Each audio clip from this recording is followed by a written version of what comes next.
जो आज मैं आपको बताऊंगा कि जो आपके डिसजॉइंट है ना, इंटरसेक्शन, यूनियन और कॉम्प्लीमेंट, इनके जो वेन डायग्राम्स होते हैं वो कैसे ड्रॉ करते हैं। आओ देखो सीखते हैं। बेसिकली एक रेक्टेंगल ड्रॉ करते हैं। रेक्टेंगल आपका रिप्रेजेंट करता है यूनिवर्सल सेट को।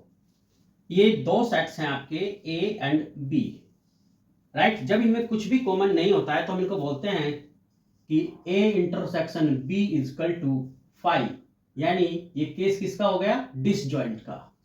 तो यहाँ पर जो सेट्स हैं आपके वो कैसे डिसजॉइंट हैं। तो ये ए और ये बी दोनों में कुछ भी कॉमन नहीं है, तो वेन डायग्राम में इस तरीके से हम डिसजॉइंट को रिप्रेजेंट करेंगे। अब आता है नंबर 2।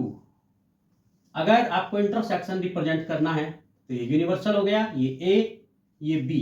तो अब क्या होता है, basically A intersection B is not 5, तो कुछ ना कुछ जरूर इनमें कॉमन होगा। तो ये जो आपका देख रहे हैं, ए था ये बी है, ये जो कॉमन पार्ट आता है दोनों का, दिस ये रिप्रेजेंट करता है आपके किसके, ए इंटरसेक्शन बी को। अब हम रिप्रेजेंट करेंगे कॉम्प्लीमेंट को।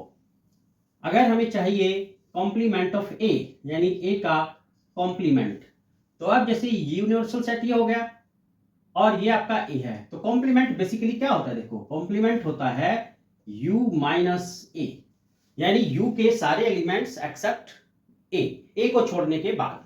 तो ये आपका ए था, तो ये ए को छोड़ दो पूरा, तो जो बाहर वाला बच गया यू का सारा पार्ट एक्सेप्ट ए, ये सारा हमारा क्या रिप्रेजेंट करेगा, ए कॉम्प्लीमेंट।